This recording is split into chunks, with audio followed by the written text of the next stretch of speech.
So Microsoft Whiteboard is one of my favourite teaching tools at the moment, and I just wanted to make a quick intro video on why it might be useful and your two ways of accessing it.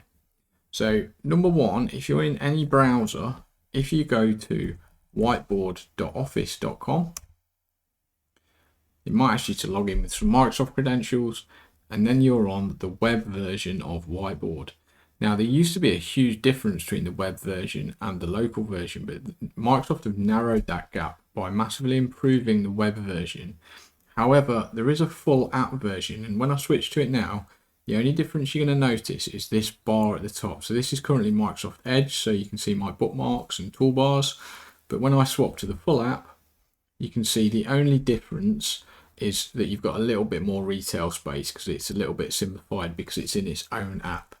Now, these are known as progressive web apps, and they're designed to be a similar or exactly the same experience between the online version and the local version. Now, I would advise you to use the local version because there is still some slight benefits. So I would say to download this, but like I say, that gap is getting smaller.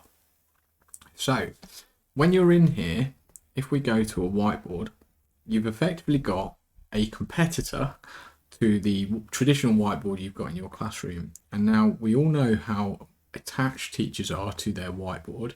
So the question is, why would you want to use a digital whiteboard instead of the one that you've always used? Well, the main reason is sharing and collaboration. So very easily you can share a finished whiteboard with your students by sharing an image of it, or you can get students actually actively involved in writing on the whiteboard. You can collaborate with them in a single board. The other reasons is there's a myriad of tools and features in this that just simply don't exist on a standard physical whiteboard. So I can change the background to be lined paper or graph paper.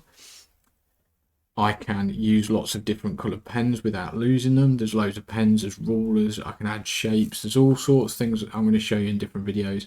I can also add documents in, and then I can annotate over them and highlight areas and things like that, which again, without a visualizer, it can be quite difficult to do in a classroom. So there's lots of tools, if you get used to using this, that make it beneficial. For me, one of the big things is it's improved my handwriting, because I've got a device that I can fold flat and I can write on it like it's a piece of paper with a stylus. I have much better handwriting writing in a form factor like that than I do on a vertical whiteboard that's in the classroom. And I am one of the teachers that students moan at about their handwriting, so that's good for me. So I'm going to make lots of very short, sharp tutorial videos for you on different skills in whiteboard. Hopefully you'll find them useful.